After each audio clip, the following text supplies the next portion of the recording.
चलिए आज हम लोग एक आर्टिकल्स के बारे में थोड़ा सा चर्चा करते हैं कि आर्टिकल्स में ए एन और दी का यूज करते हैं। ए एन दी को हम लोग आर्टिकल्स कहते हैं। ए एन दी में ए और एन को इंडिफिनिट आर्टिकल्स बोलते हैं, जिसको हिंदी में अनिश्चितता दर्शक उपपद कहा जाता है, और दी के लिए डिफिनिट आर्टिकल्स बोला जाता है, जिसका हिंदी निश्चितता दर्शक उपपद होता है। अब है कि ए एन का यूज इंडिफिनिट में जो हम लोग यूज करते हैं ए एन का, इसके नाम से ही स्पष्ट है कि अनिश्चितता दर्शक अनिश्चित कालीनता में किया जाता है। और डिफिनिट आर्टिकल्स का मतलब होता है जो चीज़ हमें पहले से मालूम है उसके बारे में हमें दी का यूज करना है। अब दी जो है वो दैट का ही सरलतम रूप है। ये दी जो है ये दैट का सरलतम रूप है।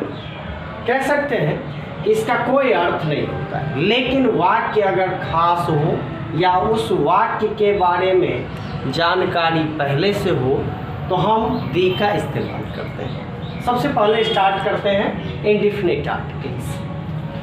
इंडिफिनिट आर्टिकल्स में ए एन का जो यूज होता है, इसमें अल्फ़ाबेटिकल अर्थात अक्षर वर्णमाला में हम लोग ए एन का इस्तेमाल कॉन्सोनेंट और वावेल के आधार पर करते हैं। काउंटेबल और अनकाउंटेबल नाउन के पहले ए एन का यूज करते हैं।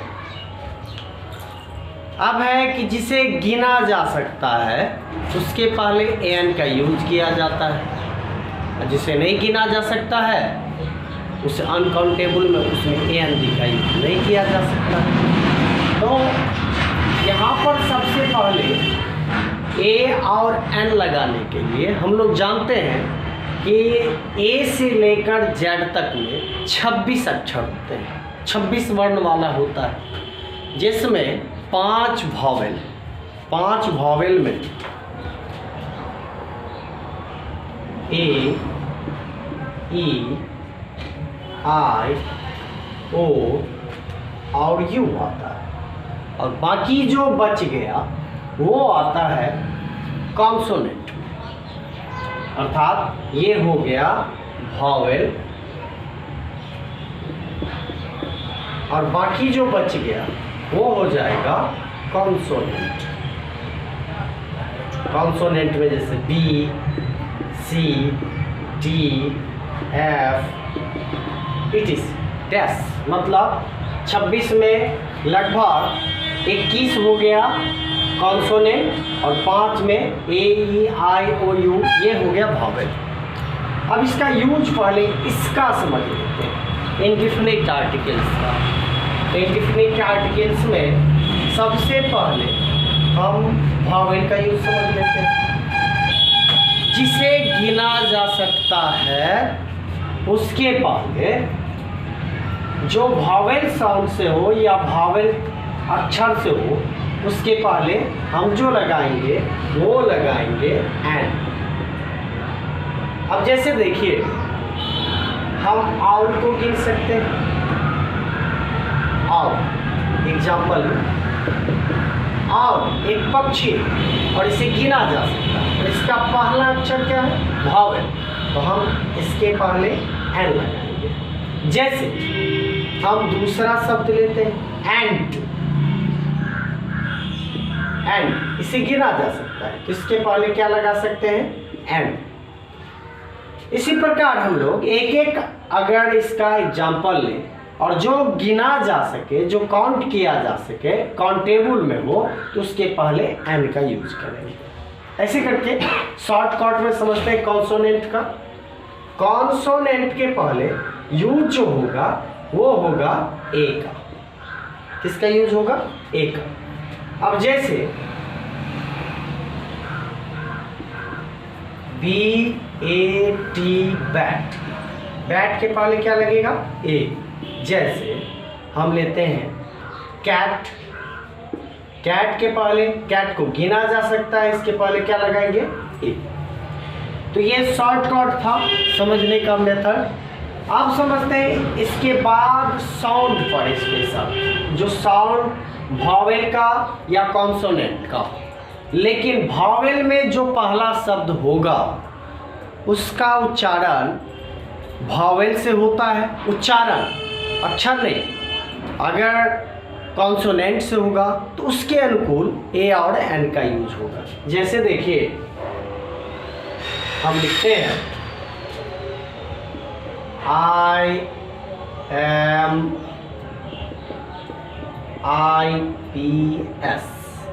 IPS ये एक पद है, इसका पहला अक्षर आई है, लेकिन ये वॉवेल तो नहीं, ये है क्या, कॉन्सोनेंट। तो इसके पहले हमें क्या लगाना चाहिए था, ए। लेकिन इसका पहला अक्षर अ से स्टार्ट हो रहा है, अ, ये साउंड है, ये साउंड किसका है, वॉवेल का, इसलिए यहां पर क्या लगेगा, एन।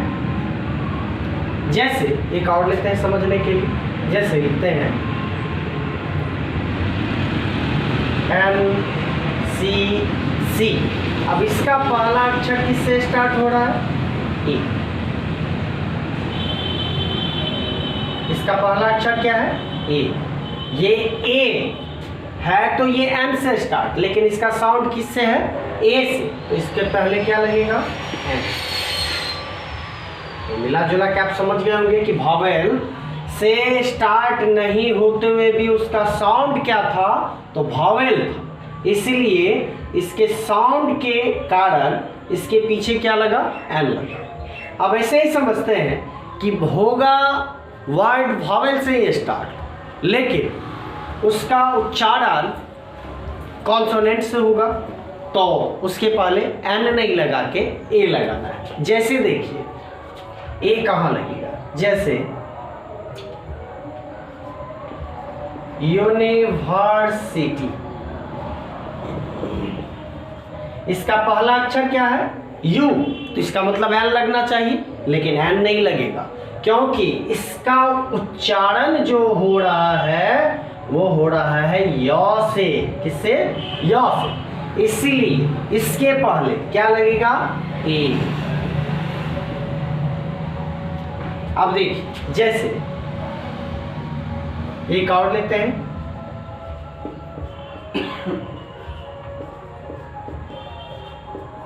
यूनाइटेड स्टेट, इसका पहला अक्षर किससे स्टार्ट हो रहा है, यू से, तो इसका मतलब हमें क्या लगाना चाहिए, एन, लेकिन एन नहीं लगेगा, क्योंकि इसका साउंड जो है ये य से हो रहा है, य से, इसलिए इसके पहले क्या लगेगा, ए लगेगा। तो समझ में आ गया।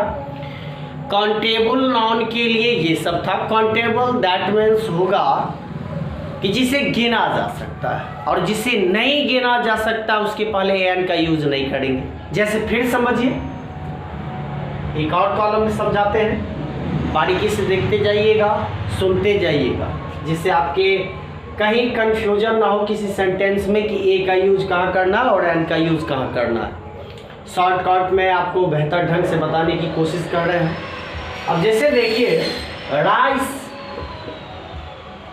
इसका पहला अक्षर आर, मतलब ये कॉन्सोनेंट। जैसे एक और लेंगे, उससे पहले इसको समझते हैं। इसे गिना नहीं जा सकता है, राइस को संभव नहीं है। इसे मापा तौला जा सकता है, तो मापने तौलने में हम इसे गिन नहीं सकते हैं, तो इसके पहले कुछ नहीं लगेगा, क्योंकि ये कौन सा नाउन है, अनकाउंटेबल नाउन। राइस क्या है, अनकाउंटेबल। जैसे एक और देखिए, OIL, आइल मतलब तेल, राइस मतलब चावल हो गया, आइल मतलब तेल।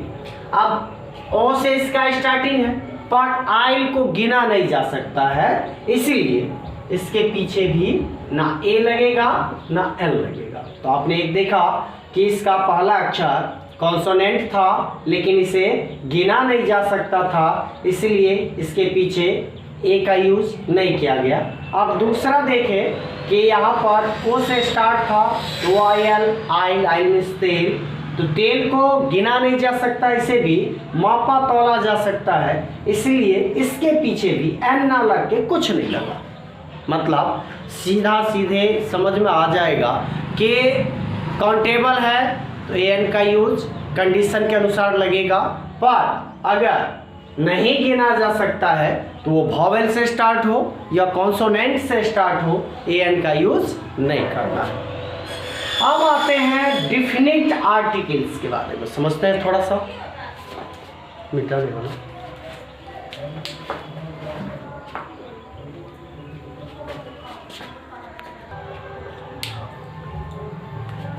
आप डिफिनिट आर्टिकल्स के बारे में समझ लेंगे थोड़ा सा। डिफिनिट आर्टिकल्स मतलब द। अब इसमें थोड़ा सा ध्यान देंगे कि THE द भी पढ़ते हैं और इसको दी भी पढ़ते हैं, दोनों अलग अलग चीज पढ़ते हैं। द भी पढ़ते हैं और दी भी पढ़ते हैं, लेकिन दोनों के लिए कंडीशन। THE को द कब पढ़ेंगे, थोड़ा ध्यान से सुनिएगा कि THE को द तब पढ़ते हैं जब उसके बाद का शब्द कॉन्सोनेंट से स्टार्ट हो तो द पढ़ेंगे। जैसे SUN सन, अब सन के पहले इस THE को द पढ़ेंगे। क्या पढ़ेंगे? द। अब इसी में हम दी कब पढ़ेंगे, तो जब शब्द स्टार्ट हो वॉवेल से, जैसे EARTH अर्थ, तो THE, इसको द नहीं पढ़ेंगे, इसको दी पढ़ेंगे। तो इसका पहला अक्षर वॉवेल से था इसलिए THE को दी पढ़े, और इसका पहला अक्षर कॉन्सोनेंट से था, S से था, इसलिए THE को द से पढ़े। तो ये था डिफिनिट आर्टिकल्स के पढ़ने के कुछ छोटे छोटे रूप। अब आते हैं कि द का यूज कहाँ करना है। जैसे आपने सुना कि एन का यूज कुछ इस ढंग से करना है, वैसे ही THE द का यूज कैसे करना है। तो THE द का यूज हम किसी खास जगह में करते हैं। सबसे पहले एक कंडीशन को लेते हैं कि हम लोग प्लूरल के पहले इसका यूज नहीं करेंगे, लेकिन प्लूरल के पहले भी द का यूज होता है। जैसे एग्जाम्पल से समझेंगे, जैसे the cause gave us milk. अब यहां पर हमने बताया कि जब प्लूरल हो नाउन तो उसके पहले इसका यूज नहीं करना है, आर्टिकल्स का नहीं यूज करना है। लेकिन अगर गाय खास हो, जैसे ग्रुप में बहुत सारा गाय होगा, लेकिन सबसे बेहतर गाय कोई एक होगा जिसको सिंबल में इस्तेमाल करेंगे कि ये गाय, उसके लिए हमने इस काव, एक काव के लिए स्पेशल, उस ग्रुप के एक काव के लिए हमने किसका इस्तेमाल किया? द का, कि the cows give us milk, गाय हमें दूध देती है। तो ये था प्लूरल और सिंगुलर में। अब है ये खास था इसलिए खास में हमने लगाया। अब कुछ कुछ मोटा मोटी आकलन कर लेते हैं। जैसे द का यूज हम रिवर्स के नाम के पहले करते हैं, नदियों के नाम के पहले। जैसे द गंगा, गंगा एक नदी है तो नदियों के नाम के पहले। जैसे द यमुना, ये सब नदी है तो नदी के नाम के पहले द का यूज होगा। पर्वत के नाम के पहले द होगा, जैसे माउंटेन्स द, जैसे कंचनजंगा,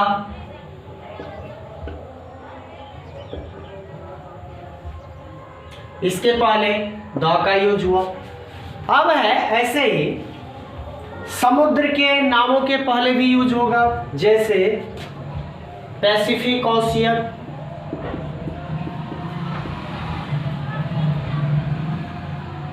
इंडियन ओशियन,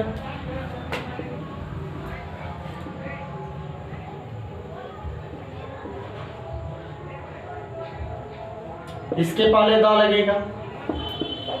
प्रशांत महासागर, इसके पहले क्या लगा? द।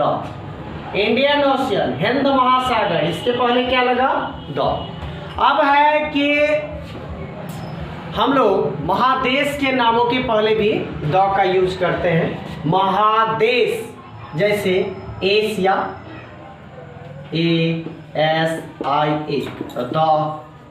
जैसे यूरोप, EUROPE, यूरोप, तो इसके नाम के पहले क्या लगा? द।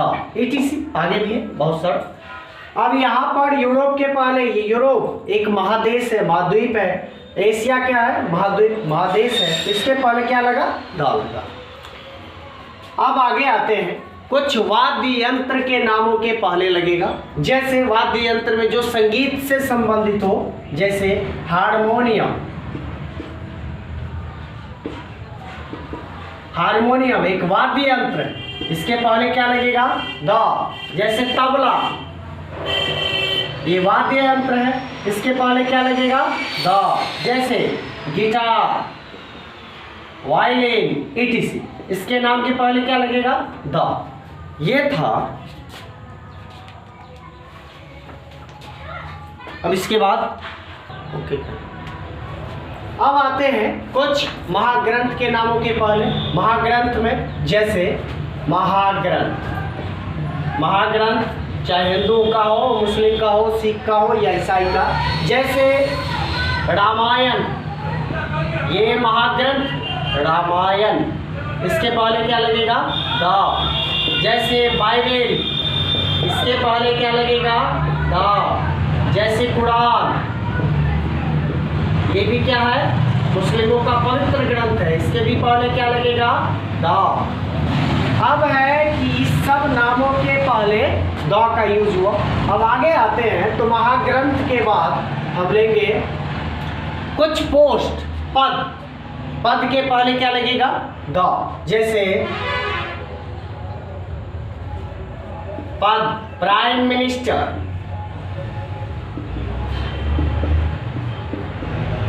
द। पोस्टमैन पद है, तो द। जैसे चीफ मिनिस्टर,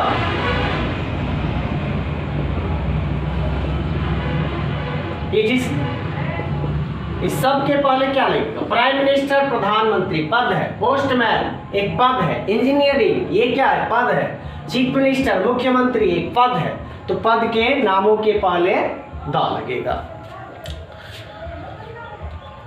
अगर इसको डिटेल में समझाएंगे तो ये लगभग हमें लगता है कि 1 घंटा में भी समाप्त नहीं होगा, तो हम कुछ शॉर्टकट में समझाने की कोशिश किए हैं जो मिला जुला के सबके काम का हो सकता है, सबके लिए हो सकता है। तो हम आशा करते हैं कि अगला जो सीरीज हम बताएंगे उसमें डिटेल से बताएंगे। तब तक के लिए आज इतना ही, लेकिन इस चीज़ को बारीकी से सुनेंगे, पढ़ेंगे, ध्यान से देखेंगे तो आपको हर चीज़ समझ में आ जाएगा। मैंने इसमें कोशिश किया है कि लगभग आपके समझ में आ जाएगा। तो अगर आप इसको ध्यान से सुनेंगे, पढ़ेंगे, लिखेंगे तो आपके समझ में आ जाएगा। तो आशा करते हैं कि अगर आपको वीडियो अच्छा लगा या लगेगा तो आप शेयर, सब्सक्राइब और लाइक ज़रूर कर दीजिएगा।